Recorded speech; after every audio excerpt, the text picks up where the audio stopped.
On the eve of being disconnected, a man in a coma is saved by a mysterious boy no one knows. And what happens next defies everything science can explain. The sounds invaded his ears like a chaotic and distant melody. First, the constant beeping of machines, then voices. They were incomprehensible whispers that seemed to come from somewhere very deep. Richard Lawrence felt as if he were submerged, in murky waters struggling to reach the surface. The light was a diffuse blur above him, calling him insistently. When he finally opened his eyes, reality hit him like lightning. The white ceiling of Springfield General Hospital, the pale walls, the unmistakable smell of disinfectant. His body seemed like an abandoned house long ago. Each movement required a monumental effort, as if his muscles had forgotten their primary function. "Mr. Lawrence, can you hear me?" The female voice was gentle but carried the professional tone of someone who had witnessed many miracles and tragedies. Nurse Lisa adjusted the IV and observed his vital signs with an expression that mixed surprise and relief. Richard tried to speak, but his throat was too dry. Only a grunt escaped his parched lips. Lisa offered him water in small sips, patiently. Each drop went down like a balm, awakening sensations that seemed to have been dormant for centuries. "Easy, Mr. Lawrence. You've been in a coma for 3 months. It will take time for everything to return to normal." 3 months. The words echoed in his mind like a distant bell. 3 months of his life had been lost in the void. His last memory was vague. His construction company office, an important meeting, a sudden and overwhelming pain in his chest. Then only darkness. Dr. Frank Morgan entered the room minutes later, his impeccably white coat contrasting with his graying hair. The doctor couldn't hide the astonishment in his gaze. "Mr. Lawrence, it's extraordinary to see you conscious." The doctor checked his pupils with a small flashlight. "I must be frank, your condition was irreversible. We were about to—" The doctor didn't finish the sentence, but it wasn't necessary. Richard understood the unspoken. They were about to disconnect the machines. They were about to let him go. A shiver ran down his spine as he understood how close he had been to the end. "How?" was all he managed to ask, his voice sounding strange even to his own ears. Dr. Morgan hesitated, consulting the clipboard in his hands, as if he could find a scientific explanation for the inexplicable there. "Something unusual happened yesterday morning." The doctor chose his words carefully. "A boy entered the ICU. No one knows how he got past security. He touched your forehead and, well, your vital signs began to stabilize immediately after that." Richard felt a strange familiarity upon hearing about the boy, as if a memory was trying to emerge from a deep and inaccessible place in his mind. "Boy?" "Yes, a boy. Small, thin, maybe about 10 years old. Nobody knew him. He simply appeared, touched you, and left before we could detain him." The doctor seemed uncomfortable with his own narrative. "I know it sounds absurd, but that's what happened. We have security cameras that confirm it." In the weeks that followed, Richard's recovery surprised the medical team. It was as if his body had found an unknown source of vital energy. The physical therapy exercises, which would normally be exhausting for someone who had been immobile for so long, seemed to invigorate rather than tire him. His voice returned with strength. His muscles regained tone with unusual speed. But while his body strengthened, his mind was restless. The story of the boy obsessed him. During sleep he had fleeting visions, a pair of dark, deep eyes, a warm touch on his forehead, a childish voice calling him back. They weren't exactly dreams, but seemed like memories of something that had happened while he was unconscious. In his hospital room, now decorated with flower arrangements sent by partners and employees who barely visited him when he was unconscious, Richard received news about his company. Charles Walker, his right-hand man, had kept everything running in his absence. The projects, the bids, the contracts. Lawrence Construction continued to be an empire, even without its emperor. "Everything is under control, Richard," Charles assured during his daily visits. "You just need to focus on getting better." But Richard noticed something different in Charles's tone, a subtlety that only years of coexistence allowed him to detect. There was a shadow of poorly disguised disappointment when he talked about his miraculous recovery, as if somehow Charles had already gotten used to the idea of permanently taking over. "The decisions I made in your absence were necessary," Charles justified, showing reports and spreadsheets. "We had to be agile to not miss opportunities." Richard nodded, pretending interest in the numbers, but his mind was elsewhere. Who was that boy? Why had he appeared at that crucial moment? Why had he touched him? And, more importantly, why did Richard feel such a deep connection with someone he didn't even know? In the 4th week of hospitalization, when he could already walk the corridors with the aid of a cane, Richard approached Lisa, the nurse who had been present on the day of his awakening. "I need to know more about the boy," he insisted. "Did you see him clearly? Could you describe him?" Lisa looked around as if checking if they were alone and lowered her voice. "He had something special, Mr. Lawrence. He wasn't just an ordinary child. He had an old look, you know, as if he carried many more years than he appeared to." She paused. "And when he touched your forehead, there was a light, very subtle, almost imperceptible, but I saw it. Nobody believes me when I tell this story. They think I'm exaggerating." Richard felt a chill. "I need to find him, Lisa. I feel like he has something to tell me, something important." Days later, before being discharged, Richard hired Paul Mitchell, a former police officer who now worked as a private detective. He was a middle-aged man with a serious expression and efficient methods. "I want you to find this boy," Richard ordered, giving him a generous amount in advance. "Use all necessary resources. Check the hospital's security cameras, talk to staff, search the surroundings." Paul nodded without questioning the motives behind that unusual search. It wasn't the strangest case he had ever investigated, and it was certainly far from being the most difficult. On the day he finally left the hospital, Richard was transformed. Not only physically, thinner, with the grey beard he had decided to keep, but something in his gaze had changed. The old Richard Lawrence, known for his coldness in business and relentless determination, seemed to have given way to a contemplative man, almost obsessive in his new mission. His driver was waiting with the car at the hospital entrance. The mansion in Maple Hills, one of the most luxurious neighborhoods in Springfield, was ready to receive him with the staff at their posts. But upon entering the vehicle, Richard gave an unexpected order. "Let's take a drive around the city. First, I want to see how Springfield is after so long." The driver, surprised, obeyed without questioning. The car glided through the avenues of the city, passing through the busy downtown Liberty Square with its imposing museums, Willow Lake with its modernist architecture. Richard observed everything with renewed eyes, as if seeing the city for the first time. When they passed a park, Richard asked to stop. Leaning on his cane, he walked slowly to a wooden bench under a leafy tree. He sat down and took a deep breath, feeling the afternoon air, hearing the laughter of children playing nearby. For a moment, he had the feeling that the mysterious boy could be among them. His eyes scanned each little face, looking for a familiar gaze, the one that had brought him back to life. But the boy wasn't there. Richard knew, however, that this was just the beginning of his search. A search that would lead him not only to find the mysterious child, but also to rediscover parts of himself that had been dormant long before the coma. Parts that, like him, waited for a touch to awaken. The mansion in Maple Hills seemed bigger and emptier than Richard remembered. Footsteps echoed through the marble corridors, and the silence was broken only by the occasional sound of the staff, moving discreetly, like shadows trained not to disturb.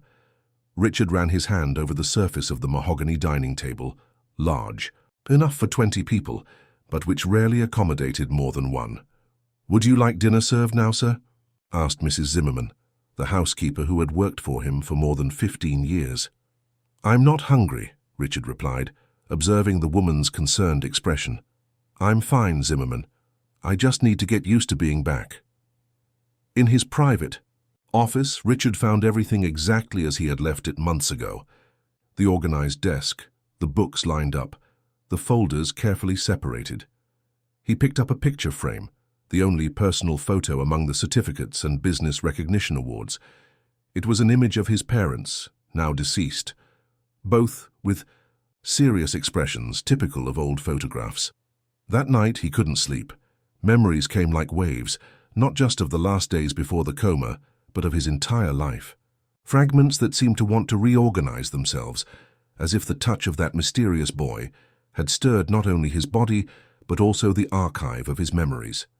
He recalled his youth, when he still worked at his father's small construction company, his first ambitions, the decisions he had made in the name of success, the people he had left behind in that climb, his failed marriage to Deborah, which lasted only 3 years, the absence of children, a deliberate choice at the time, a twinge of regret now.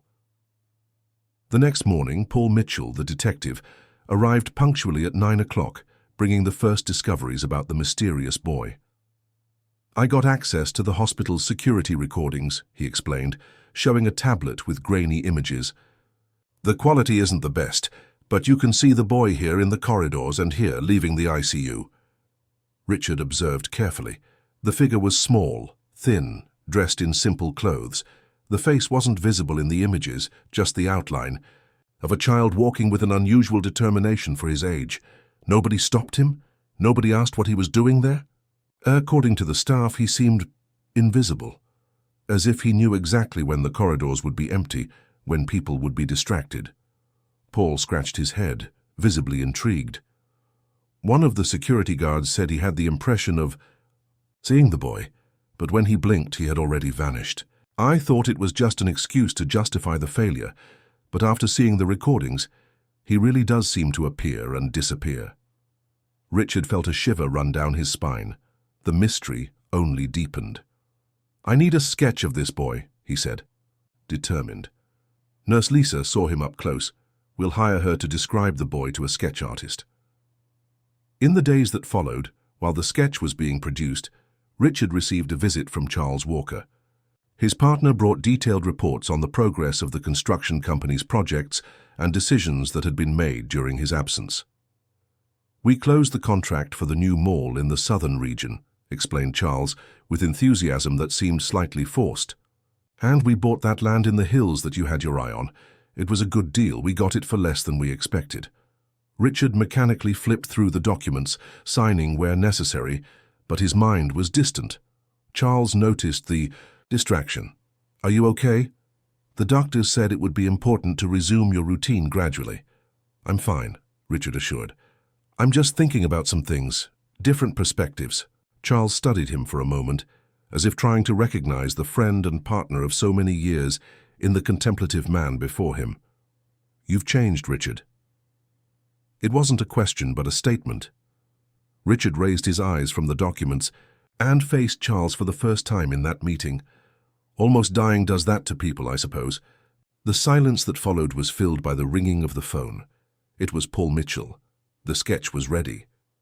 An hour later, Richard was examining the drawing made from Lisa's detailed description.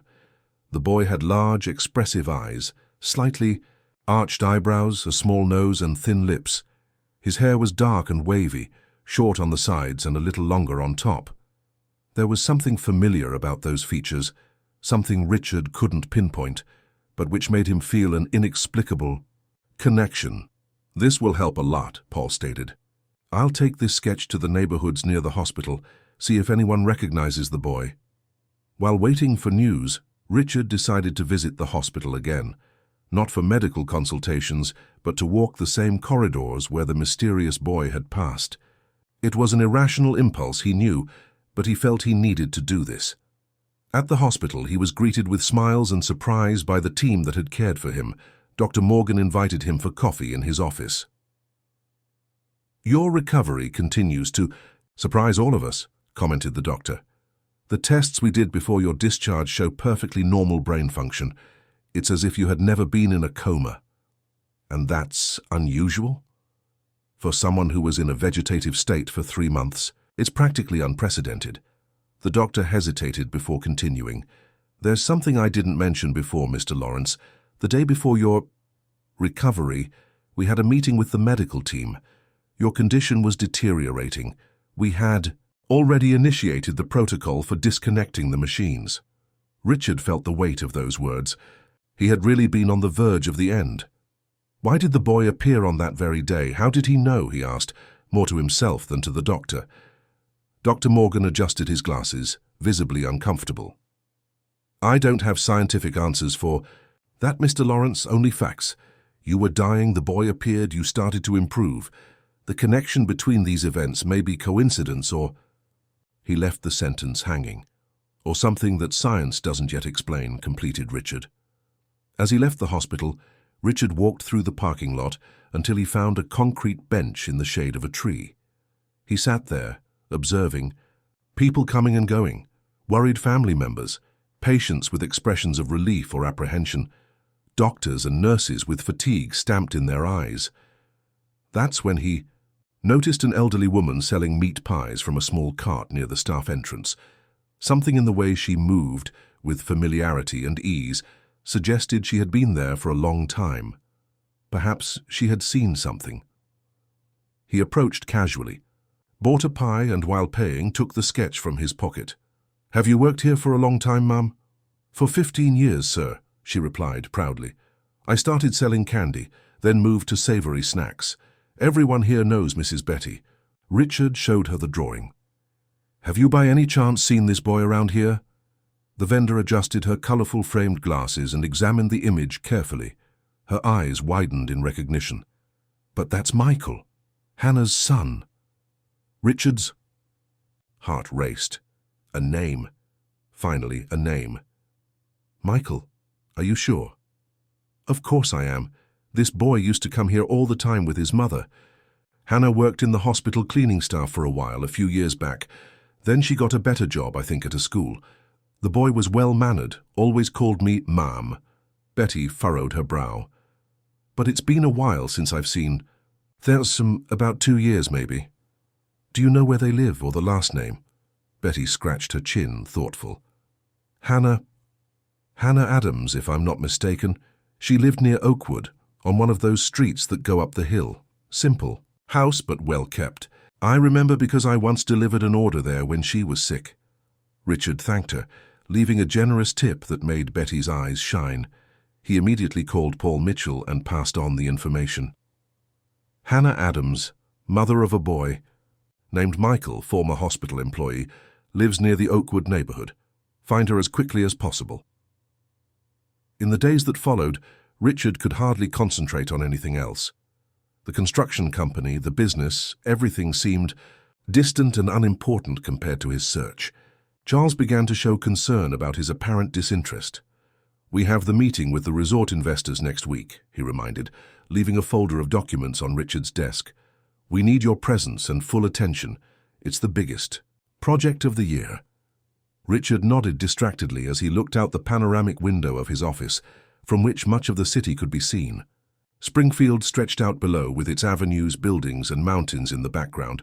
Somewhere, in that urban vastness, was Michael, the boy who, for some inexplicable reason, had brought him back to life. The phone rang. It was Paul.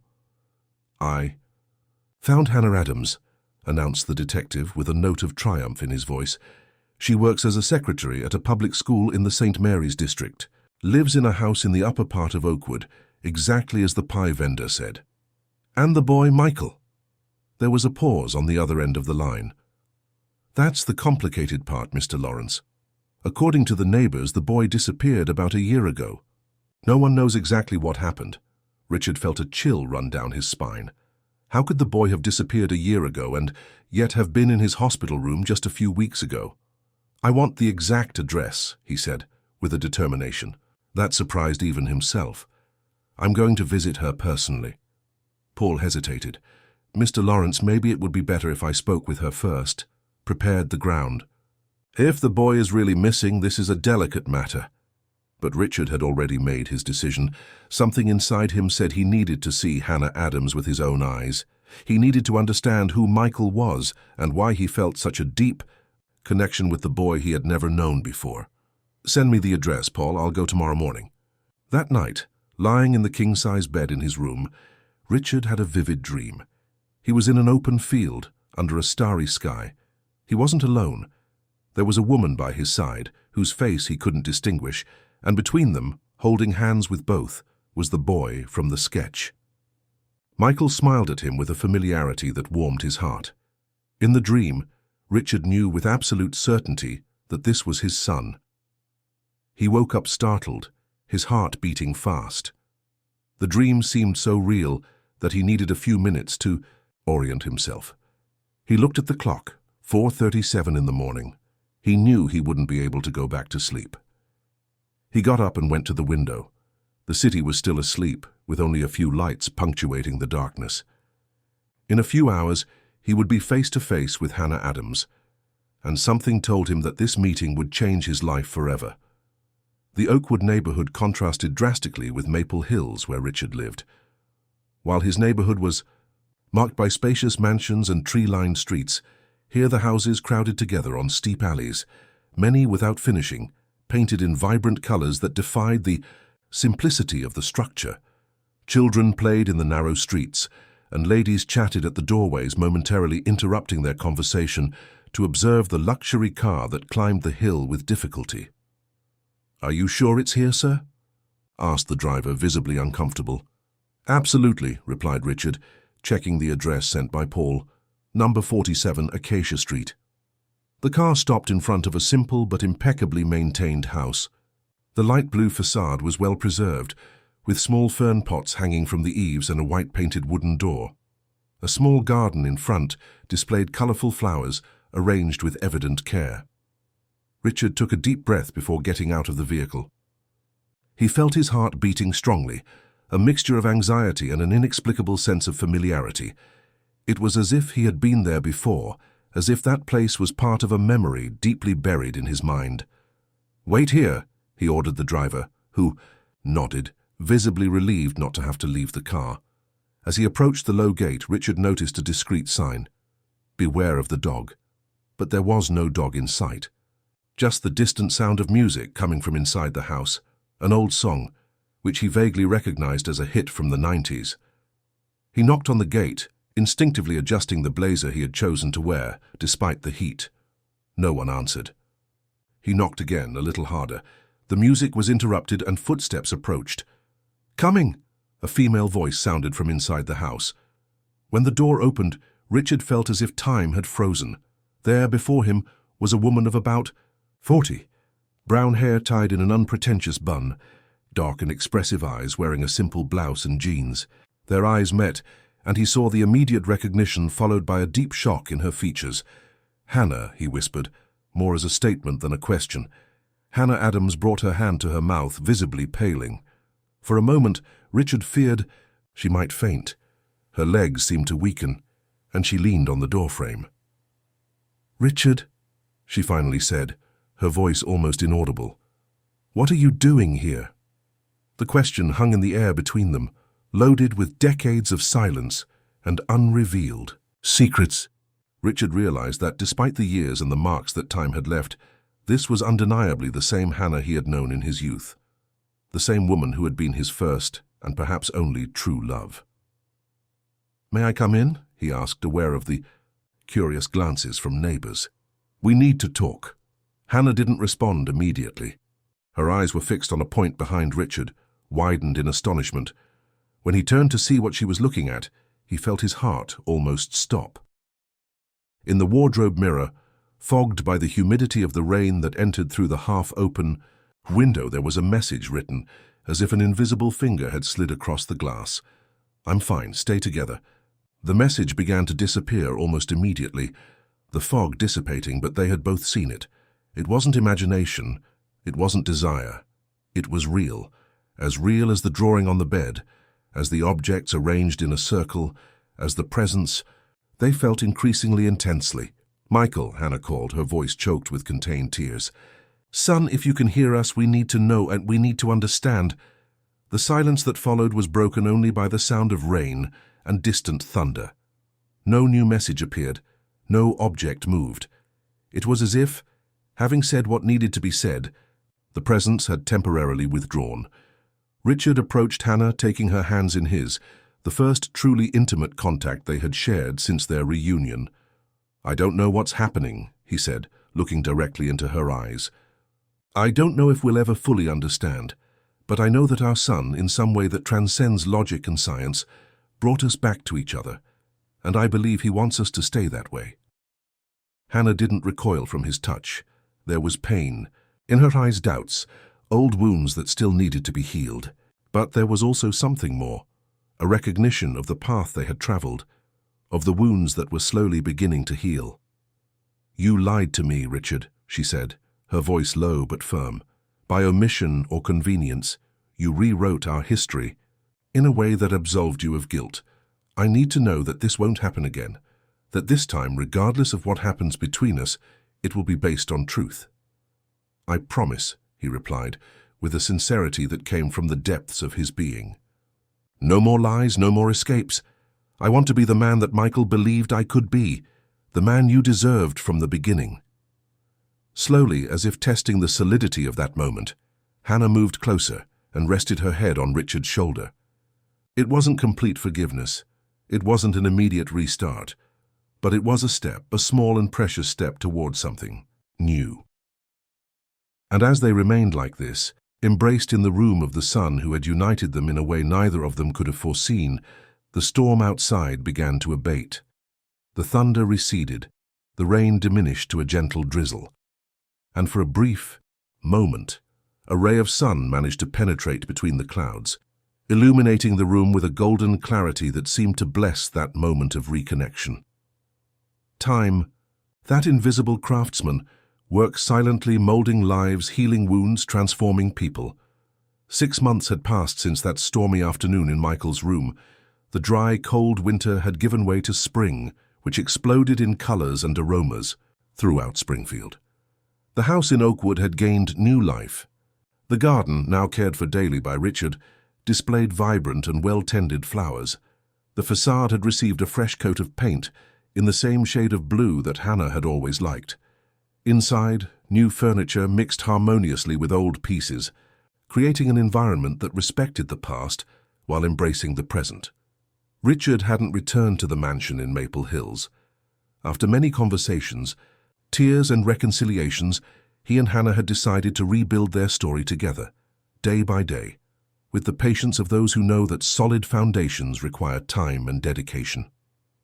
That Saturday morning, Richard was preparing breakfast in the small kitchen. He had learned to make homemade bread, a skill that surprised them both, considering that until 6 months ago he barely knew where the utensils were in his own kitchen. The aroma of yeast and cinnamon filled the environment, mixing with the smell of freshly brewed coffee. "This smells wonderfully good," commented Hannah, entering the kitchen still in her robe, her hair damp from the recent shower. She approached Richard from behind and hugged him, resting her head between his shoulder blades. "It's Mrs. Zimmerman's recipe," he explained, referring to the former housekeeper of the mansion, who now came once a week to help with the heavier cleaning of the house. "She said it was unacceptable for a man of my age not to know how to make his own bread." Hannah laughed, a sound that had become more frequent in recent months. At the beginning of their rapprochement, smiles were rare, cautious, like frightened birds that didn't risk landing for long.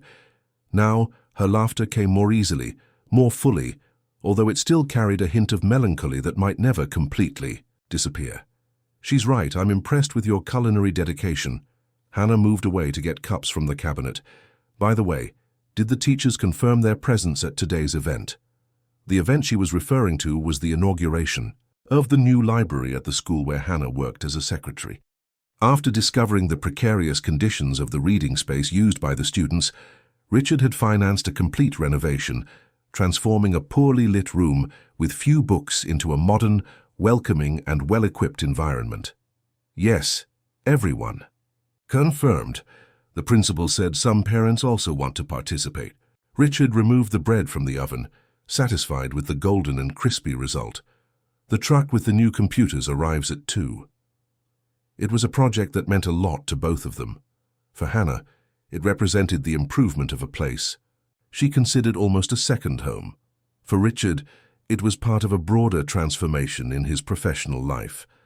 In previous months, he had completely restructured Lawrence Construction.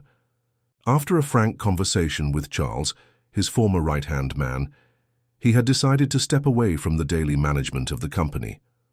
Charles had assumed the presidency, while Richard redirected the resources and expertise of the construction company toward social impact projects. Schools, hospitals, community centers, structures that, as he now frequently said, build people, not just buildings. The transition was not without conflicts. Some investors withdrew, distrustful of the new direction. Older employees, accustomed to the relentless pursuit of profit that had characterized the previous management, had difficulty adapting. But to the surprise of many, including Richard himself, most embraced the change with enthusiasm. Architects and engineers who previously designed luxury condominiums now dedicated themselves to creating functional and dignified spaces for needy communities, discovering in this a professional satisfaction that money had never provided. "I received a call from the people at the Eagle Hill daycare," Richard commented as they sat down for coffee. "The renovation is almost complete. They want to know if we can participate in the inauguration next month." Hannah nodded, spreading homemade jam on a slice of still warm bread. "We should go. Those children deserve all possible attention." She paused, a slight smile on her lips. "You've become the darling of Springfield's charitable institutions, you know. The other secretaries at school are always asking me how I managed to hook the philanthropic businessman." Richard laughed, although he felt a slight blush in his cheeks. He was still getting used to the new public image, from the relentless businessman to the community benefactor. "And what do you answer?" "That I had help," said Hannah, her smile softening. "From a very special angel." The implicit mention of Michael brought the usual mix of emotions that always accompanied his memory: longing, gratitude, a deep love, and the persistent pain of his physical absence. But in recent months, the pain had increasingly merged with a serene acceptance, almost spiritual, of his continued presence in their lives. The signs of this presence had become part of daily life. Objects that moved subtly. The characteristic smell of hot chocolate appearing from nowhere. The occasional sensation of light footsteps down the hallway when the house was empty. And, of course, the dreams. Vivid, comforting, shared by both on different nights, like scheduled visits from a traveler between worlds. Speaking of which, Richard placed the coffee cup on the table, hesitant. "I had that dream again last night." Hannah looked at him with renewed interest. She knew exactly which dream he was referring to, the same one she herself frequently had. The one with the field under the stars. "Yes," he confirmed. "The three of us were there holding hands looking at the sky, but this time there was something different." Michael pointed to a specific star and said, "That's where I'll wait for you. But don't be in a hurry. We still have a lot to do here." Hannah stretched her hand across the table, intertwining her fingers with Richard's. The gesture, once cautious, now came naturally. "I've been dreaming of him more frequently in recent weeks too," she commented, always smiling, always calm, as if he were at peace with everything that happened. They finished coffee in a comfortable silence, each lost in their own thoughts, but connected by that shared experience that defied rational explanations and, at the same time, made perfect sense to their hearts. Later, as they prepared to leave for the school, the phone rang. It was Paul Mitchell, the detective who, even after all those months, continued to investigate Michael's disappearance. "Mr. Lawrence," his voice sounded excited, almost urgent. "I think we have a concrete lead. A woman who works at a children's shelter in Riverdale saw the sketch and says a boy who looked very similar was there for a few weeks last year." Richard felt his heart race. Despite the supernatural manifestations, despite the dreams and signs, a part of him had never stopped looking for an earthly explanation, a possibility that Michael might still be somewhere, alive, waiting to be found. "Is she sure?" he asked, signaling for Hannah to come closer. "She says the boy arrived alone without documents. He stayed for about a month and then simply disappeared again. The strangest thing is that she specifically remembers him because he would say unusual things. He talked about a man who needed his help, who was waiting for him." Richard and Hannah exchanged intense looks. It could just be a coincidence. But the similarities were disturbing. "When can we talk to this woman?" asked Richard, adrenaline running through his veins. "She'll come to Springfield next week. We can schedule a meeting." After hanging up, Richard found Hannah standing by the window, observing the garden with a thoughtful expression. "What do you think?" he asked, approaching. "I don't know," she answered honestly. "Part of me wants to believe he's out there somewhere and that we can find him. Another part She hesitated, as if choosing her words carefully. Another part feels that Michael fulfilled what he came to do, that maybe we should accept that his mission was to reunite us, and that now... She didn't complete the sentence, but it wasn't necessary. Both had over the months come to the same unspoken conclusion, that perhaps Michael was no longer in this plane of existence, at least not in the way they would like. "Let's talk to this woman," decided Richard. "Let's follow all the leads, however tenuous they may be, but let's also continue living, building what he helped us find." Hannah nodded, a soft smile on her lips. "He would be proud of you, you know, of the man you've become." "Of us," Richard corrected. "He would be proud of us." The library inauguration ceremony was a success. Children, teachers, and parents filled the space, marveling at the transformation. Shelves full of new books, comfortable study tables, state-of-the-art computers, an environment that invited knowledge and stimulated imagination. During his brief speech, Richard surprised everyone by announcing the creation of an annual scholarship that would bear Michael's name. Intended for low-income students with special talents, the scholarship would cover from elementary school through university. "We believe that every child deserves the opportunity to develop their potential," he said, looking at Hannah, who watched emotionally from the front row, "and that sometimes we just need an extended hand to find our true path." At the end of the ceremony, while they talked with teachers and received thanks, a small girl timidly approached Richard. She must have been about 8 years old, with curly hair tied in colorful braids. "Are you Michael's dad?" she asked, with the direct innocence typical of children. Richard and Hannah froze, too surprised to respond immediately. How do you know Michael?" Hannah finally managed to ask, bending down to the girl's height. "He was my friend," the little girl replied naturally. "Last year, he would sit with me at recess because the other boys didn't want to play with me." She paused, as if deciding whether or not to continue. "He told me about you. He said his dad built very tall buildings and that his mom was the kindest person in the world." Hannah felt tears spring to her eyes. Richard placed his hand on her shoulder, seeking support as much as offering it. "Did Michael study here?" he asked, his voice choked. The girl shook her head. "No, he just appeared sometimes at recess or after school. Ms. Marlene thought he was someone's brother."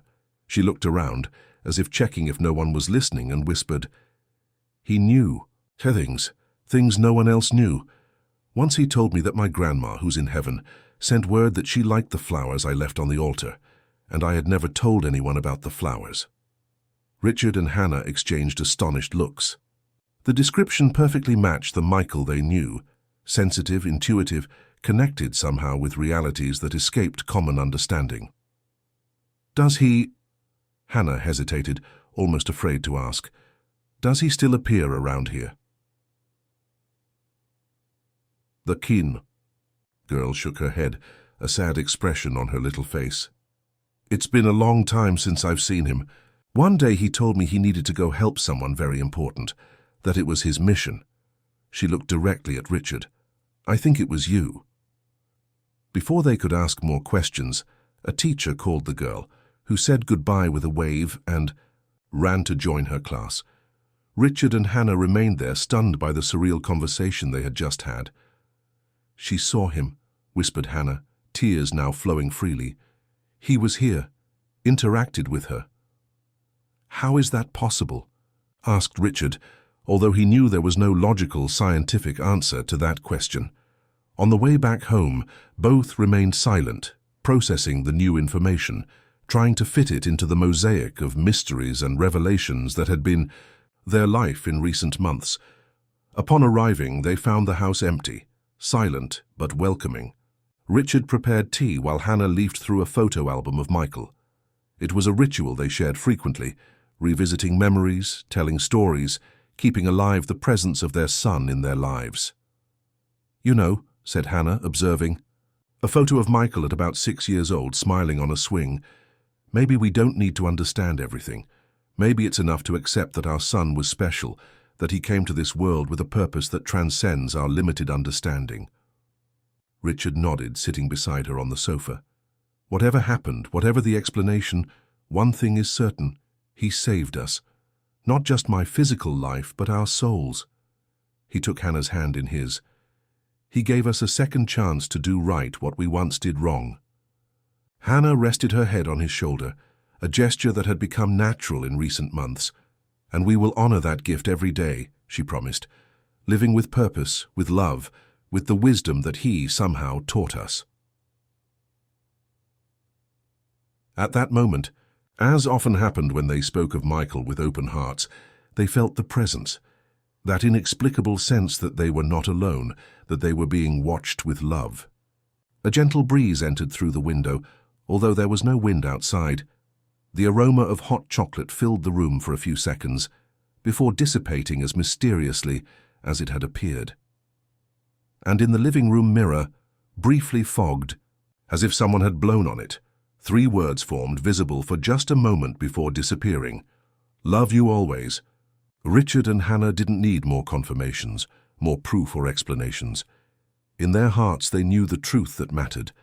Their son, somehow transcending common understanding, remained with them, and the love that united them, father, mother and son, was a force that not even the boundaries between worlds could limit. As night fell over Springfield, stars began to dot the sky. Somewhere, perhaps in one of them, as the recurring dream said, Michael waited for them. But there was no hurry. They still had much to live, much to build, much love to share. And when the moment of the definitive reunion came, it would only be the continuation of a story that, in